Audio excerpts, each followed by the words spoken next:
بسم الله الرحمن الرحيم والسلام عليكم ورحمة الله تعالى وبركاته. هالكني وتلفزيون كقرنكا سوماليلاند استوديوغي سلاباد مقالة لندن. الدعوة يلهب سمي صعد كتحنها تلفزيون كسوماليلاند ألابا ومد تسمو تلو تيو إيه تاريخ به أتكلمتيد كندا هتيد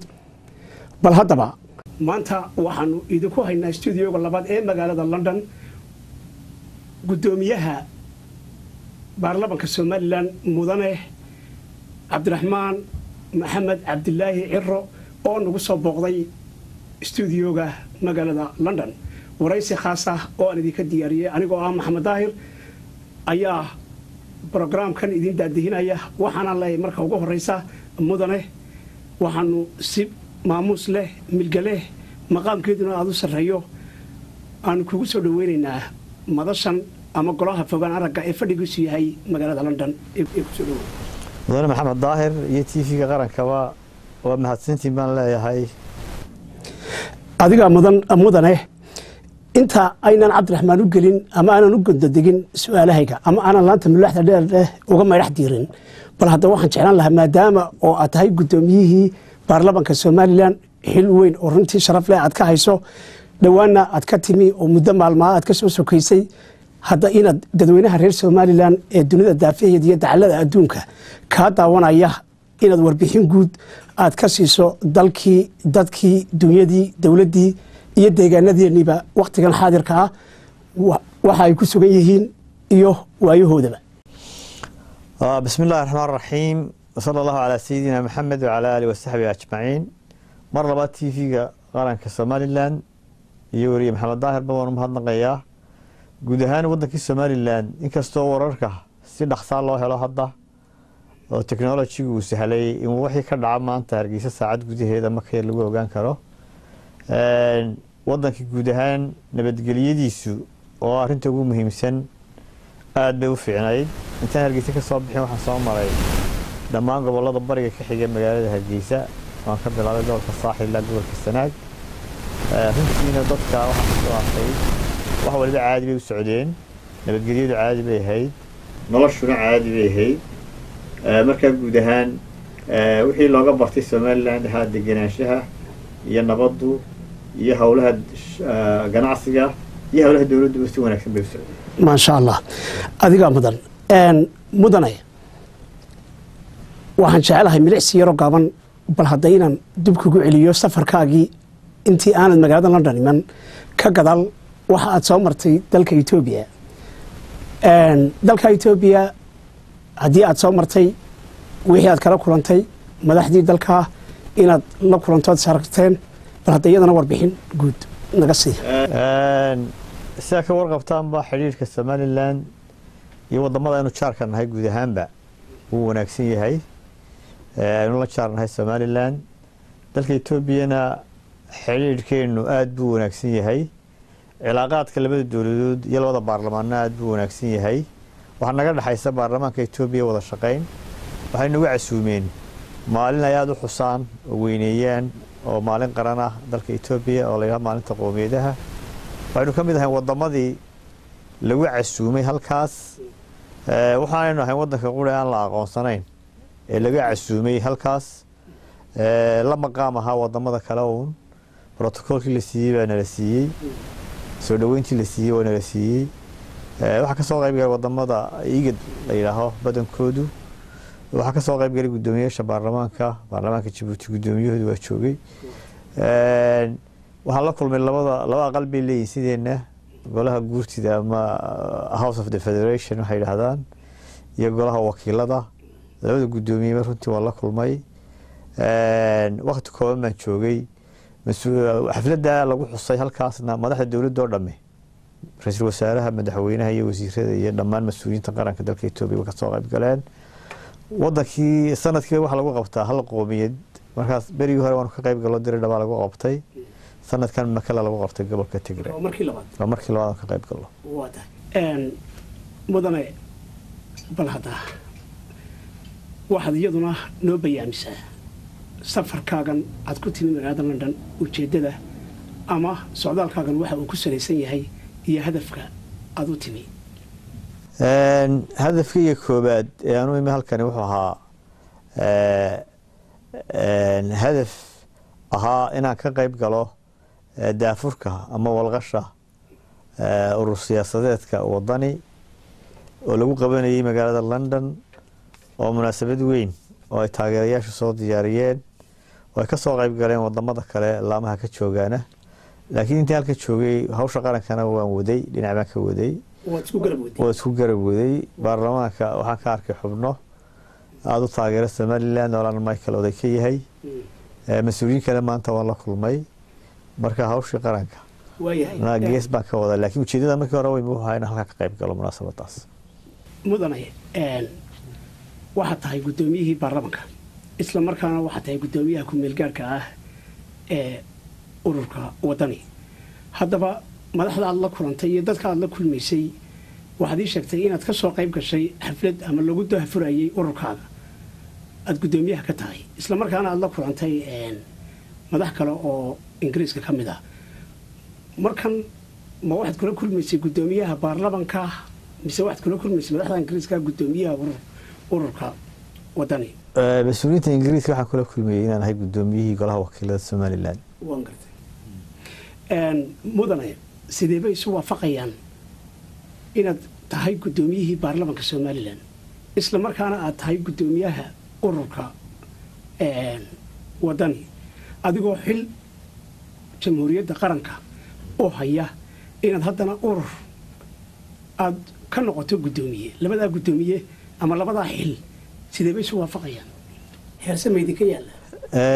u banaynayaase ma jira xeerarka jamhuuriyadda Soomaaliya baa inoo wada yaalla xeerarka qaarna Somaliland 20 sano ahayd qaran baarlamaankan ku jirnaa waa baarlamaankii afraad saddex baarlamaan hore naga horeeyay xeerarka inta wala sameeyay xeerar weyn noo yaalaan wuxuu maana nagu maamulaa wadanka xeerarka u yaala marka muwaadin baan ahay marka hore marka xilka aan hayaa iska dhigo muwaadiniinta wuxuu xeerku fasaxaya in urur samaystaan urur siyaasi inuu samaysto qofka muwaadinka uu fasaxaya nin mas'uuliyad qaran haya oo haddana gudoomiye xisbiga anigu ugu man horeynin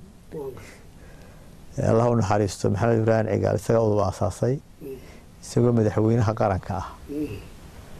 madaxweyne daahir riyaale ka ahayn isagoo madaxweynaha uu ahaa gudoomiyaha udub marka ninkii xil qaran hayay haddana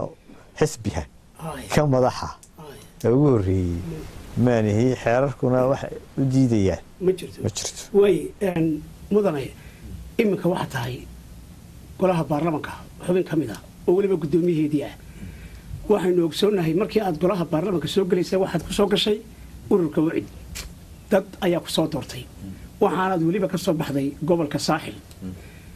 dadkii markaa ku igmaday ee ku soo doortay waxa ay kugu soo doorteen adigoo ah oo ka tarjumaya hadafka iyo ujeedada xisbiga wacid waad ku guuleysatay waad soo gashay haddii aad soo gashay waxaad noqotay gudoomiyihii waqti iminka muddo gaaban laga joogo xilkii amaba se xubinnimadii xisbiga wacid waad iska casishay iminka maxaad ku fadhidaa ama xubinta aad ku fadhidaa maxay tahay gudoomiyaha ama golaha baarlamaanka waa run dee nidaamku dastuurku wuxuu sheegayaa in saddex xisbi qaran ay jiraan golaha wakiiladu uu ka duwanaa golaha deegaanka berigii la dooranayay qofka la dooranayay laakiin qofku dee xisbigu ku sultanaa marka dadku waxay siinayeen hebel laakiin hebelna wuxuu ka tirsanaa xisbi laakiin dadku waxay siiyeen codka marka dee xaqiiqada loo noqdo waa qofkii markaa tartamayay ayaa la laakiin sumada uu sitay xisbi bay ahayd marka qofka codka waxa la siiyay qofka sawrac iyo sumadiisu waxay doontaa noqotay laakiin qofka codka wuxuu siinayay hebel baa la siinayay codka waan gartay marka taa laga tago waxaanu imika aad ka warqabtaa 2 sanadood ama ka badanba 4 sano ugu dambeeyay dadku waxay isku hayeen ma saddex xisbi qaran baynu haysanaayo waynu iska haysanaa war mise urur la furaa dadku waxay doorteen madaxweynuhu wuxuu magacaabay guddi qaran waxay soo mareen gobolladii qaybo kala duwan ee bulshada qaranka waxbaa la weydiiyey dadku waxay go'aansadeen oo ay doorteen in urur la furo in xisbiyo badan ama ururo badan la furo taa daraaddeed waxaa lagu noqday xeerkii number 14 la odhan jiray lagu aasaasay ururada 2002 waxaa hadda la caddeeyey xeerka lagu caddeeyey muwaadinku urur uu furan karo waxaa kaloo iminka lagu caddeeyey xeerka mar labaad in mudanaha golaha wakiilada ku jira ama golaha guurtidu 6 bilood ugu dambeeya doorashada deegaanka ka hor oo xisbigu ku jiray ka diiga karo ama mid cusub samaysan karo waa tahay waxa jirta in xisbigii aad ka tirsanayd ee wixii uu isaguna dacwad gudbiyey dacwadaasuna ay weli laalan tahay inta ay dacwadda laga soo jawaabay miyaan ahayn inaad balorta aad sugto oo aanad ku degdegin inaad guddoomiye ka noqoto amaba se aad urur dacwadda anigu ma ogi dacwad furanoo jirta ma ogi anigu laakiin xaq uu leeyahay xisbigu inuu dacwad furto waa sidii aanu ka maqlay guddoomiyaha xisbiga uu dacwad lama socdo laakiin xisbigu xaq uu leeyahay inuu dacwad furto laakiin dacwo xeer baad ummaddu waxay kala baxaysaa xeerar marka xeerkii wuxuu hadda si bayaan u cadeeyay in mudanuhu golaha wakiilada ku jira 6 bilood ugu dambeeya maaha mar kasta 10 sano mar 6 bilood ka horeeya doorashada deegaanka inuu mudanuhu xisbi cusub furan karo ama kii hore ka bixi karo marka sidaa daraaddeed maxkamad kastoo jirta dib sharci baa fasaxay hadda waa tahay mudane bal hadda inagoo weli ku guda jirna oo aan haddaan ucid aan weli doonayo inaan wax badan kaa weydiiyo waxaa jirta khilaaf aada u xoogan oo idin soo dhex galay muddo badan oo aydin saaxiibba ahaydeen faysal maxaa sababaad u maranaysaa khilaafka ilaa intaa gaadhay ee maxkamad gaadhay horta dee labadii qof ugu horreeya saaxiiba iskhilaafaan baniyaan iyo faysal waan gartay ururkii ugu horreeyay khilaaf soo dhex galayna maaha ocid 2002 waxaan ka warqabnay ururkii sahan la odhan jiray inay khilaaf soo dhex galay in maxkamad la isla tegey marka dee waxay ka mid tahay anigu ilbaxnimada ma haystaa in dadku hadday dee isqabtaanna ay maxkamada ma tagaan ama sharciga isula noqdaan wax dhiba uma arko waxba badan kaga noqon maayo halkaa laakiin khilaafkaasi wuu jiray dee khilaafkaasi wuxuu ku dhammaaday markaa inaanu anna urur kale ka mid noqdo isna urkiisa ku hadho oo maxkamaddu wax ku tuway halkaa haddaan ku dhaafo guddoomiye waxaa jirta dhowaan inaan laasheen diiwaangelintii juhdiga badan iyo maalka badan iyo muruqa badani ku baxay oo aydin tidhaahdeen madaxa furan ha lagu galo idinkoo markaa baarlamanka ta dambe ee baarlamanka yidhi waa in iyada lagu galaa haddaba maxaa dhacay ina tanna furataan taa dambena aa ka dhigtaan in tirakoob lagu galo ma idinkaa doonaya inay yaro fududaystaan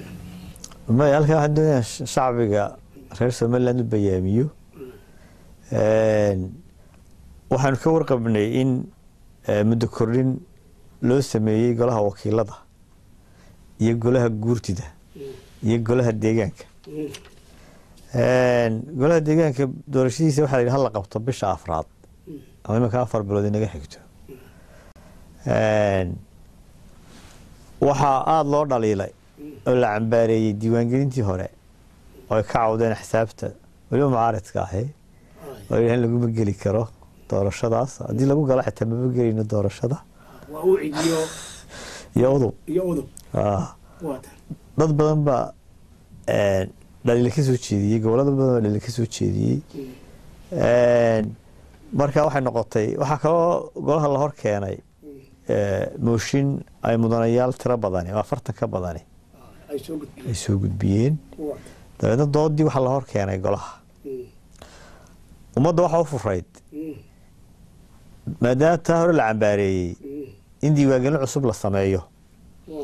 oo ay waqti qaadato 2 sannadood iyo wax ku dhow iyo in doorashadii la qabto waqtigeedii ummaddu markaad eegtana baasha la yidhaahdo muddo kordhinta way ka soo horjeedaan sidaa loo ogsoonahay runtii marka annaga dee doodii waxay u badatay in diiwaangelin cusub la sameeyo muddo la kordhiyo oo taa aynu qaadanno iyo in diiwaangelinta adag bila diiwaangelin ku gallo oo doorashadii la qabto marka dadku waxay u bateen doorashadii ha la galo dan aanu danaysanayna ma ahayn laakiin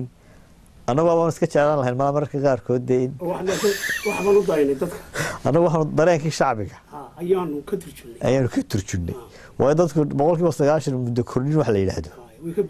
ka boodsan yihiin waa tahay mudan waxaa jira muddo dheer ayaad xilka hayseen golaha wakiilada xeerarka ugu muhiimsan sida xeerka guurtida iyo kiina maxaad u diyaarin weydeen waa su-aal wanaagsan runtii golaha guurtidana sidaynu ka warqabno weli lama dooran waxaa la isku hayaa fikrado fara badan fikrada waxaa ka mid ah in sida baarlamaanka lasoo doorto oo noqdo sida golaha kale mid la soo doortay fikrado kale waxa weeye in lasoo xulo golaha guurtida marka ugu horeysa waa in dee tala qaran ay jirto oo bal sida talada qaran golayaashana waa la weydiinayaa xukuumaddu fikrad bay ka soo jeedin kartaa marka arrintaasi guddiyo ayaa hadda dee labada goloba ka tirsan ayaa daraasaynaya bal qaabka ugu wanaagsan guddaas way wadaan marka bal qaabka ugu wanaagsan ee golaha guurta lagu dooran karo ama doorasho noqdo fadhiyada soo socdo ma rajayna ma fadhiga soo socdo ama ku xiga ha noqoto laakiin bal fikir horta in la isla helo fikir qaran miyaynu dooranaa golaha guurta sida baarlamaanka miyaynu soo xullaa yaa soo gelaya waxaasoo dhan waa inay noqdaan waxyaabaa lagu marka hore dee talo qaran laga yeeshay golaha wakiilada maadaama imika dee muddo kordhinu ku jiro isaga laftigiisa waxaanu jecelnahay inaanu fadhiga ugu soo horeeya imika ku xiga xeerkii lagu soo dooran lahaa in la hor keeno golahan rajayna insha allah waxaanu idinka dhammaanayaa juun 2013 ma anagu kororsiimen haddaan kororsiimen hadda markii dhow baan kordhin lahayn say aniga ila tahay laakiin golahu ma rabo in la kordhiyo duruuf kale oo dayna khasbad haddaanay jirin golahu diyaaru ma aha in mar dambe loo kordhiyo doorashada waxaanu jecelnay waktigeedii inay ku dhacdo mudane guddoomiye waxaa jirtaa in runtii dastuurkeennu wax badan qabyo ka yihiin qodxaan badan iyo quruux badanna uu leeyahay mar walbana waxaa ku jira xeer baa qeexi xeerarkaa qeexina meelay ku qoran yihiin oo dambe ayaaba sometimes ama mararka qaar dhacdaba inaan lagaba helin 6 sannadood ee aad fadhideen golaha turxaan bixin badan iyo xansas badan iyo xaabo badan oo lahaa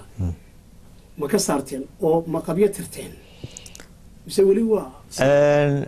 dastuurka xeerar qeexi doonadaasi dee way ku qoran tahay xeerarkuna waa kuwan golahu sameeyun bay ka mid yihiin ama golii hore sameeyey dastuurkii dee markii la sameeyey xeerar baa ka dheegmay baarlamaankii hore mid buu sameeyey qaar buu sameeyey kii naga horreeyey qaar buu sameeyey kii kasii horreeyey qaar buu sameeyey annaguna sodoonay ayaanu samaynay hadda marka kuwaasi waxay ka mid yihiin kuwii laa xeer baa qeexi doona bay ka mid yihiin laakiin weli ma dhammaystiraa waa tahay guddoomiye waxaa jirta inaad guddoomiyaha ku-meelgaarka ee wadani aad tahay socdaal badan oo somalilan bari ilaa galbeed aad ku bixisay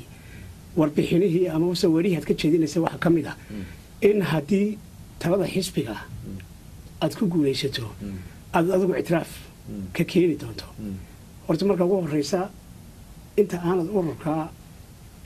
wadani ee aad ka mid tahay horta muxaafid baa mise waa mucaarid waayahay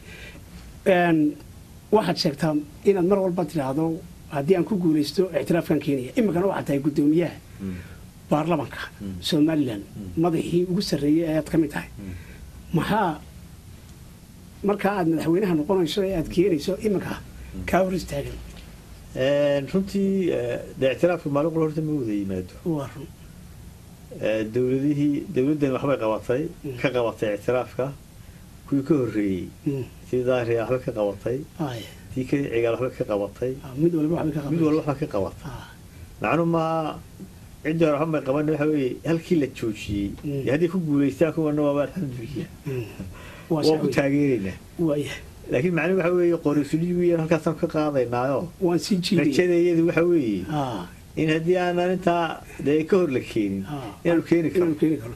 waaye waxaa jirtaa dhowaan madaxweyne ku-xigeenkii jamhuuriyadda somalilan waa axmed yuusuf yaasiin waxa uu idinku eedeeyey amabase xisbiyada mucaaridka idinku eedeeyaan mar walba in ururka wadani uu yahay urur dowladdu ama xisbiga kulmiye la shurko ah oo ay jiidayso oo iyagu durba banaystay inay ka hor ay sameeyaan maxay haytay dadaalkoodii iyo maxay haytay adigu dardargelintoodii laakiin xisbiyada kale ama ururada kale aan loo ogolayn arrinkaas ma jira arrinkaas ma jiro horta xisbi mucaarid aanu nahay number 1 number 2 xisbigu dee isagaa xaq u leh inuu isdiiwaangeliyo ururkii ugu horreeyey isdiiwaangeliyeyna waanu nahay ururkii ugu horreeyey dee gobollada u baxay xafiisyadii soo furtana waanu nahay urur kastoo isdiiwaangeliyaan wuxuu xaq u leeyahay inuu u baxo oo uu soo furto marka ururkay ku xidhan tahay dee inuu isdiiwaangeliyo oo dhaqdhaqaaq sameeyo oo wuxuu diidayaa ma jiraan laakiin odayaashu waxaas leeyahay mala cabsi kale iskaga jirtaa gudoomiye waa ilaacadaha iyo telefishinada ayaa dadkayga qurba joogii ay aada ugala socdaan weliba telefishinka qaranka somalilan mar walba xaaladda iyo dhacdada iyo taariikhda taariikhdu waa joogto iyo socoto iyo tagto maalinba wixii jooga ee dalka ka dhacaya socdaalkaagii bari ilaa galbeed waa min boorame oo awdala ilaa iyo sool iyo sanaag oo bari ah waa aad tagtay waa lagugu soo dhaweeyey si weyn baana lagu qaabilay mucaaridku waxay kugu eedeeyaan in dowladda ay kaa hortimi oo gabadhidoodii iyo abaabulkoodii ay ku sameeyeen kolley waxaana nooga muuqday halkaa in awood badan iyo kharash badan ku baxay talow kharashkaa iyo adduunkaa ku baxay xaggee wax maga jiraan horta dowladii hortimi ma jirto waan gartay gaari dowladdu leedayna ma kaxaysan t v adaa daawanaysan dee mala waa arki lahayd siday la tahay waa tahay madax iga hor imanaysayoo iga hortimina ma jirto dee t v haddaad daawateen idinkaaba sheegi dee xisbiga dowladda markuu muuse marayay dib barasaabada ka hor imanayay iyo waa xisbigii dowladda waa caynkaas laakiin aniga ramaxna igama horiman cabdallah saaxiibkayga igama horiman kaama horiman ya waa tahay laakiin dee xisbigu taageerayaal buu leeyahay taageerayaashiisa iyo dee waxa ay bixiyeen ayumaanu ku hawlgallay waxa dowladdu laga hortimina ma jirto guryo dowladdu leedaanu ku degnayna ma jirto waa tahay mudane waxaa jirta in lagaa soo doortay gobolka saaxil 6 sannadoodna aad ku fadhiday magaca gobolka saaxil adigoo xildhibaan matalayaad ahayd